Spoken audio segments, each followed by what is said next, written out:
Digital Society, an irregular podcast about life with technology produced by Dr. Travis Holland, that's me, at Charles Sturt University. Hi Jordan, welcome to the podcast. Could you introduce yourself for me? Yeah, so I'm Jordan Millward. I'm a PhD student based at Imperial College in London. So before going into my PhD, I was a teacher for about 6 or so years, working in different, more land-based or vocational fields. So I was working very hands-on with more the practical side of my subject, and whereas my PhD has taken a far more theoretical look at particularly education interactions and the experiences that we have, and how that affects our identity and how that affects our sense of belonging. From that general background of obviously working in education and now moving into education research, what are your perspectives on the role of digital and social media in that kind of space?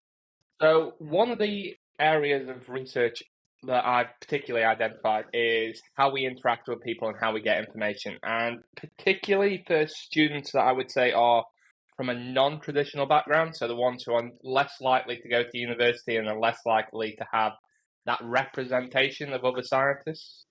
The main problem that they have is where they source information from. And when they don't have someone, whether it be a parent or a lecturer or someone that they know who to go to, they tend to start to go to other forms of media. They don't necessarily read up on the Google searches or so on. And the reason why I say that is the vast majority of people don't tend to go past page 1 of a Google search anyway. They tend to go whatever is on the first three areas is what they click on, and that's how they go. And for me, for digital media, there's such an opportunity for different scientists to be able to communicate not only their research but their story, and that's where I think digital and social media is an opportunity that really should be taken. That is part of the work that you're doing with your PhD? It's an element. It's not the main bulk of it, but it's an element of it so I'm looking at more specifically the interaction element, where what effectively that connection is for the student with those individuals. So when they refer to the influencer types, where they refer to peers who are on social media and potentially mentor-like figures who are also represented in digital media. I've noticed you have a pretty active social profile yourself on Threads and Instagram and possibly elsewhere. What's the approach that you take with that? So, very much my approach with that is, one, as a form of encouragement for other scientists to potentially put themselves out there. It was something I started through my PhD, because one of the main reason I started doing it was as a kind of digital diary for myself, to be able to reflect on where I've come from and give me a greater insight of where I'm going. But one of the main areas that I found really useful about it was it started to encourage other people, particularly on Instagram and in some cases on TikTok as well, to ask questions. And I thought, you know what, if they're asking me questions on my PhD perspective, they're asking me questions on my general academic experience, they must be asking for a reason, which then linked back to my research area to think that some of them aren't getting that experience from elsewhere. And that's something that I can potentially fill the gap in. And recently, one of my core areas working with various academic societies is trying to get others to do the same thing. I'm not trying to be someone who is the sole focus of where that information comes from, but what my hope is by showing people, whether it be in my department, whether it's other scientists who are already on there, to encourage them to promote more. That is something that I'm trying to do with those channels, to encourage them to use it to share the other side of their story, not just their research, or even using it just to share their research story if they want to keep those two bits more separated. You're using your own social media to model basically best practice in sort of approaching academic communication, right? Is that? Yeah, effectively. It's really like an archive and promotion of academic journeys. Because I noticed you do a lot of very conversational, direct answers to, I guess, questions and things in your videos. And it's all is the URL or the username is Ask Jordan Limited, Hmm. right? So Yeah. if people want to look up your work on Instagram, Threads, and TikTok, you said as Yeah. well, make sure to do that. So I thought we could have a bit of a chat then about that role that social media has in maybe combating disinformation and particularly focusing on the potential for academics and other experts in the field to use social media in these kinds of ways to combat maybe disinformation, or maybe even the better way to look at it is to put accurate information out there so Hmm. that it's in these spaces. Do you think academics have a responsibility to do that, or should they look at it as a self-interested thing, even less than a social responsibility, but it's something that's good for their career? I certainly think on the latter point, with it's something that they should be looking at for themselves, particularly if you're an early career student. It's one of your areas where you need to be able to stand out. You need to be able to show you've got presences in different areas, not just traditional publishing. Mm-hmm. And I do think, therefore, it's really important to be able to be present on social media because it effectively, from my personal perspective, it highlights a more personal brand that scientists have in terms of how we present ourselves, the future of our work. It gives more of a sense of who we are, and I think that's really important for people going forward. But in Mm-hmm. terms of from the more general sense of social media use, a lot of scientists I've seen both on threads, I've certainly seen it on TikTok as well, where a lot will be commenting on different areas saying these platforms need to get better at blocking and stopping this type of information. It's not going to be it shouldn't be on here. Why is it on here? Why aren't the algorithms being blocking this? Why aren't the companies blocking it? And I think from my perspective, this is where one, it's a expectation that scientists have of these social media companies that is just simply not going to happen. The level of content that these types of posts push is very engaging, it attracts people to it, and therefore works into their business model. So they aren't going to deliberately avoid doing it, and therefore the only solution that we have as scientists is to counter that type of content with our own content and Mm-hmm. effectively beat them at their own game. But from a more senior level, and a lot of junior scientists, the more early career scientists, are far better at this than, in my view, than a lot of the more senior scientists who simply think, and this is a characterization, but it is one that I have seen a lot of. I don't need to do social media. I do a lot of publishing. People read my work. And I think a lot of people generally forget when communicate that different audiences take in different methods, and you need to share your work in different formats for them to be able to understand it and have it explained to them. And for me, that crucial area is social media reaches a broad audience that might not necessarily understand some of the technical terms that you're using. So a lot of Mm-hmm. like you said, the explainer videos are breaking those terms down into more bite-sized elements for them. And I also think it's good practice because if you're explaining it to the best example I would say to most scientists out there, if you explain your content as if you were talking to a 12-year-old, then it's far you are going to be able to communicate your message to that broad audience and capture more people than if you were talking to someone who is another professor at another university and you're pitching your content at such a high level. The level of Mm-hmm. communicating that you're going to be able to facilitate is going to be far less, even for those who really understand your topic. Yeah, and so even thinking about educating undergraduates, which is kind of the bread and butter for a lot of academics, even if they prefer to be doing research, then you need to be able to explain concepts clearly, right? You need to be able to Mm-hmm. get them across to someone who by definition, maybe has only had a year or two in the field, or not even that, if they're very first few weeks. So yeah, communicating clearly is really important in that regard.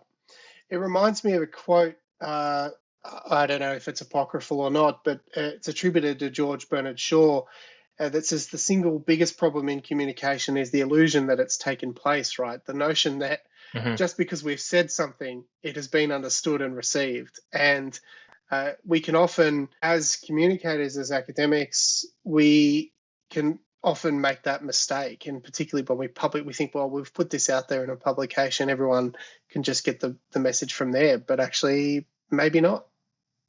Yeah, I would certainly agree with that because I know from a teaching side that a lot of academics who have done extensive research assume that they can teach. And whilst they recognise their research is a very different skill, not everyone always recognises that their teaching skill is also a skill. And I do think, to me, that speaks miles to that particular point. Do you have any really good examples of effective communication strategy using social media in educational research? Is there an institution or, I don't know if you want to name anybody, but someone you can point to and say, this is a great way that this occurs? So there's a number of different, for me, particularly around Instagram, there's a lot of female science accounts where a lot of academic institutions are really struggling to get science communicators in to different environments, getting them to go ahead to talks. The reason they're struggling to get a lot of these scientists into talks is they don't know where they're looking for them. A lot of the times these scientists are on Instagram, and that's not the channel that the individuals who are inviting speakers would look for. They look for who's published work in science communication and so on. And I will say, typically, not just because you published it doesn't mean that you are going to be the best person to talk about it. You might be a person to talk about it, but it doesn't mean you are the best. One that comes to my mind is I will share it later when I can remember her full handle, but it will certainly be something that I'll share for you that you can add in later. But there's one particular individual who's based at the Francis Crick Institute, and she very much highlights what science illustration is and how science illustration is used in both various papers, various research articles. She has amassed quite a healthy following on Instagram, and there's a number of other individuals that come to mind in terms of in physics and mathematics. The fields that you normally assume are very male-dominated, vast majority of the very popular accounts are female-dominated. They're engaging with future female students. They're doing the work that the outreach and various comms departments at the universities are trying to do, but they're doing it effectively without even trying, just by showing that story. And by showing that story, they're engaging that audience. And that's where a bottom-up approach, such as Instagram, where you bootstrap it, is far better than doing, potentially, the massive advertising appeal. These are the people who can work in STEM. And especially with, I'd say Instagram's probably the best example of that. There's a number on TikTok as well, which are quite good, but I know Instagram's particularly popular. And I have to say, I hadn't really thought all that much with my own usage of Instagram. I use it for one of my podcast projects, and I have my own Instagram account, but I don't regularly use it for academic communication compared to what used to be Twitter and Threads, for example. So they've always been my primary go-tos for that work. So I'm intrigued by the notion of using Instagram, but someone I can really recommend if we're in that space is Kate Larson. She's under Groovy Geologist, and she is an absolutely intriguing communicator. She's very personable. She posts really, really interesting content that you learn a lot from, but not in a way that it feels like a lecture as well. So her handle is Groovy Geologist. So she's a geologist. I don't think, though, what's interesting is that I don't think Kate's affiliated with a formal institution, right? And so there might be institutions that are, missing something by not having these people on staff just to do this kind of work, if nothing else, even separate from research maybe. But the ones you're pointing to, I think maybe are working academics in the traditional sense. I would say, her name's just her handle's come to me. It's that Science Illustrator, just for your reference, that's on Instagram. The main thing I would say with a lot of these individuals is these are early career scientists, early career researchers. So yes, they are affiliated at the moment. I will say what tends to be the challenge, and you'll probably see this at other institutions as well, is when you go to your level where you're getting lectureships, professorships, and more tenured tracked places, the problem you have is a lot of those individuals who are doing great work for science communication, it's not a recognizable point for tracking them to professional progression.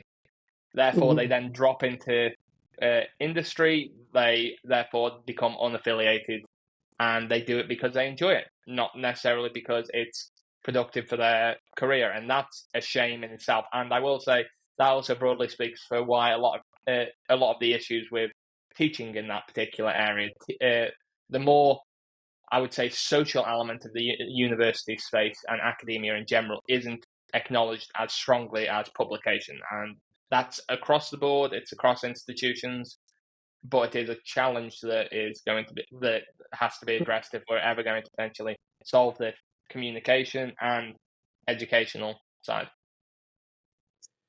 What do you think is some of the biggest challenges for individual creators, I guess, but in general in trying to use social networks? Because I guess it's not all upside, is it? There are some challenges to face. So one of the biggest challenges, and certainly a challenge I've had, and I would say every content creator who, regardless of what level they're starting at, I would still, even though I've produced a lot, would still class myself as very early, whereas there are others that have been at it for far longer. You do get the issue where you have what I would class as the trolls who just comment for the sake of commenting. They have nothing better to do with their time than to comment. Now, the challenge you have where what used to be the advice that most people gave was don't read the comments. But the comments are where the individual questions are, where the people who are looking for help are, where the individuals who want to ask something new, which therefore might give you an idea of where to take the content the next time. So you've got to read the comments, but it's a very hard disconnect from reading it and from disconnecting from it. Now, for me personally, and this works for me, it might not work for everyone, and it'd be certainly something that I would argue that everyone should have some form of approach to this anyway.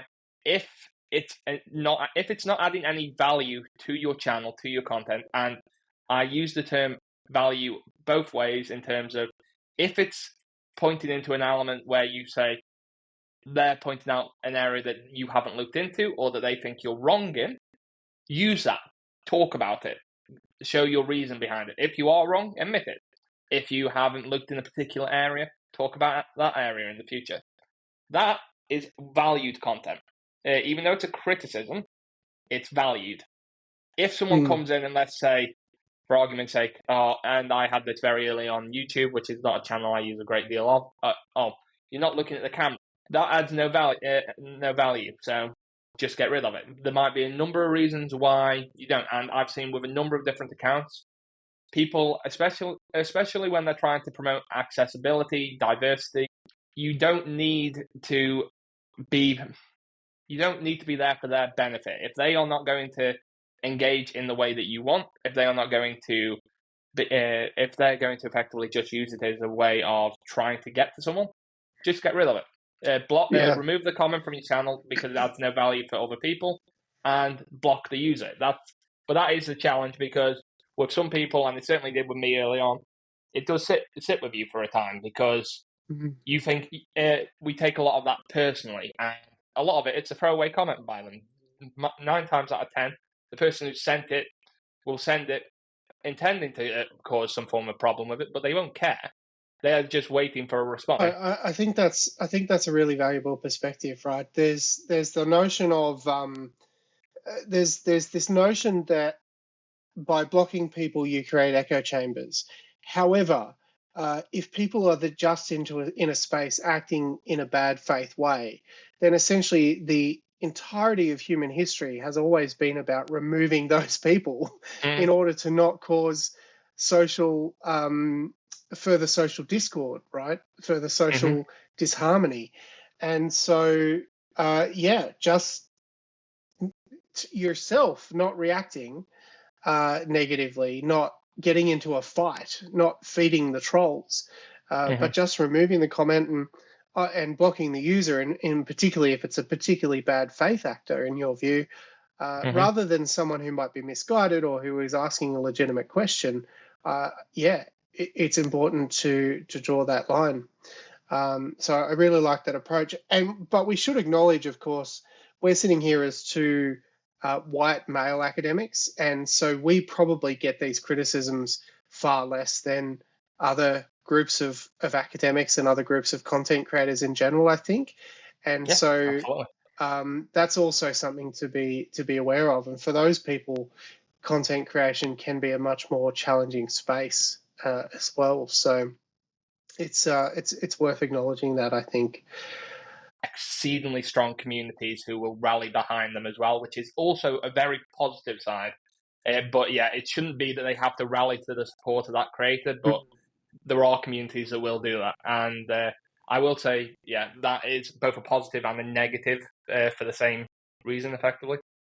Yeah, you're absolutely right. The kind of community building and the rallying that often happens there when someone is attacked Hmm. is important, and in itself is an important form of social reinforcement and social strength. So, because that is where we as humans do draw strength from, is from community and from social relationships. How do you think that social media impacts identity for younger people? Is there a problem there? Is there something we should be concerned about? And how do we address that, do you think? I think part of the area that we need to realize with social media is never before have so many people been more connected than what they are, but also we're having a lonely epidemic because trying to build connections online and trying to build meaningful connections through online channels is difficult for a lot of people. It's not the a lot of us, yourself, and myself definitely. We will do things like this, and then we'll go and talk to the people who we've met, who we work with, and so on, and we have those in-person connections as well as the online connections. Whereas a lot of young people, a lot of their life revolves around this, and particularly in terms of their identity, it's a lot of their self-image. I personally view my social media as an extension, as a tool of myself, not as a reflection of myself. It's still very, I will share some of my personal elements in there, but I'm very careful to share what I'm sharing. It's stuff that it's either gone through an editing process, it's gone through some form of curation. It's what I want to put out there. Whereas a lot of young people share their initial thoughts and initial opinions. And particularly, I'm not a big believer of the whole cancel culture side of it, but what I will say has happened before, and I've seen it with young people particularly, they'll say something on social media, they'll get called out for it, they will then completely disappear from the social media side because there is no way for them to re-engage with that. There's no way for them to get that access to it, and particularly schools aren't prepared to work at it because we don't teach social media literacy. We say, "Oh, if you're feeling down, come away from social media. If you're feeling that someone's saying something to you on there, take a screenshot, share it with a teacher, share it with your parents, block the individual. You need to show them ways of coping with it as well, not and healthy ways of using it, because and particularly I would say again, male students generally will have an advantage in this area. We particularly around image, female students have more of a challenge, but just within that group because male students, from what I've seen of particularly emerging content creators, and I've seen this in academics as well. Young male students and male individuals making content, their ideas are listened to generally more female students, it's what they're saying through the lens of what they look like, and their appearance is judged regardless of what they're saying. Whereas a male, for argument's sake, if for every 100 comments, I might get one about a particular way I'm either looking in the video or what I'm wearing. Whereas I can guarantee you, if you're a popular social media account and you're a female scientist or a female individual just putting content out there, you will be judged based on how you look far more. And that very much impacts who you are going forward and how you reflect on your own self-perception. Because if 100 people are telling you that they're judging you based on how you look and not what you say, that will start to have an effect on your psyche. Yeah. There's another creator on Threads who's been engaging in these arguments for the last few weeks. Her name is Kaylee, and I think her account is History with Kaylee. Kaylee During is her full name. And she's been engaging in exactly that sort of debate, right, about people commenting on what she's wearing or her physical appearance rather than the ideas and the content she's producing, which is in itself rich, well-researched, contributing to the public debate. And so, those things are absolutely worth thinking through and worth supporting. I wonder whether for institutions who, often if academics or researchers or scientists are setting up these accounts and running them for themselves, there is no institutional support. And the institution you mentioned is gaining from that. They're gaining some sort of positive benefit from that. I wonder if there one practical thing that institutions could actually do is, aside from acknowledging the labor and the work that goes into running some of these accounts and the benefit they're getting from that, is to actually support people with moderation tools, with somebody with literally paid hours, who can work across a whole bunch of accounts. You wouldn't have someone just working on an individual's account, but who could work across a whole bunch of accounts, moderating, getting rid of comments. I don't know. That's just a practical thought that came to me, a practical piece of support that institutions could actually provide, perhaps, to lessen some of this burden, particularly for those that are targeted for whatever purpose with negative comments or with trolling. Yeah, I certainly think. I think taking some form of proactive approach, even if it's not, like you say, having someone physically employed to do it, but having a more firmer stance and looking at certain support tools that can be put in place, or just even simply, personally, I think it should start earlier in schools, because as much as virtually everyone out there who will be thinking about this, most individuals tend to go on social media at the age that they're supposed to, or earlier, regardless of what social media companies try to police that. There will be people on there who are younger than what their recommended age is, and I'm not advocating for that.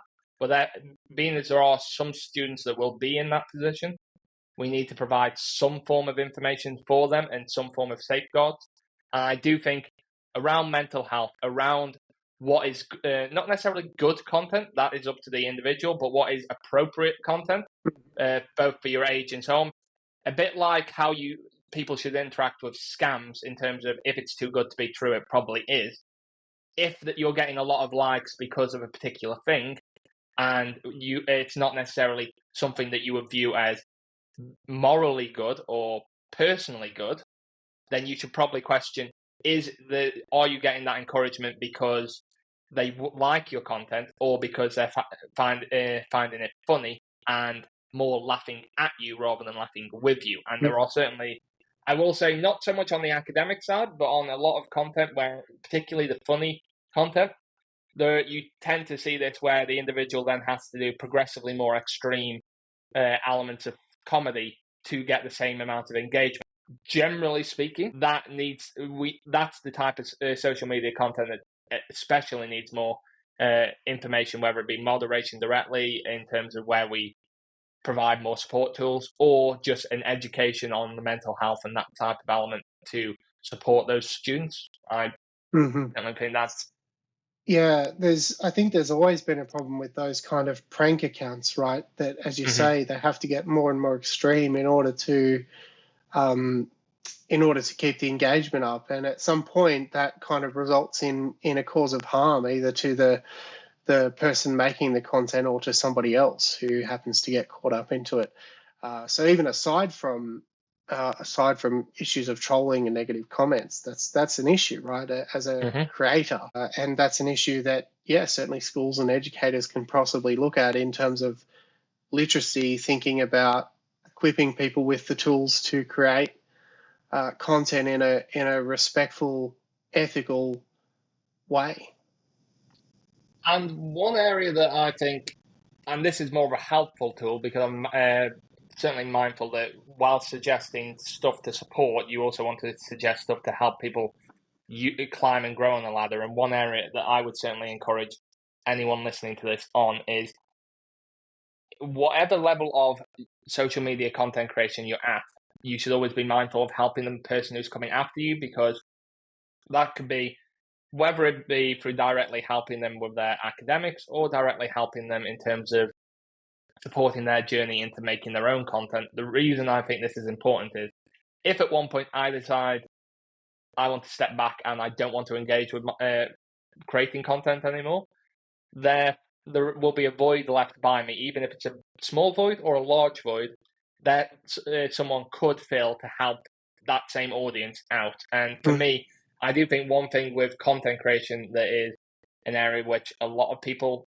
don't think about is the community side of it, in terms of who are the other accounts that you like, who are the other accounts that you recommend. And at a high level, this happens, but at a high level, it's almost a bit pointless, because you tend to recommend other high engaging accounts which people are already following. And to me, I would say you want to go looking for an individual that's doing something well and say, look, I've been where you are. I really find this particular element that you're doing really engaging. I'd love to hear more about it. You give them that little nugget of encouragement to help their account grow. And sometimes, as I've certainly seen on Instagram and on TikTok, the second you share their account, it grows their account.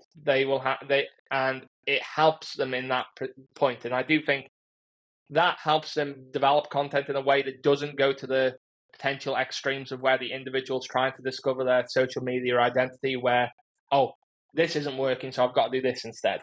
And sometimes you haven't had their share.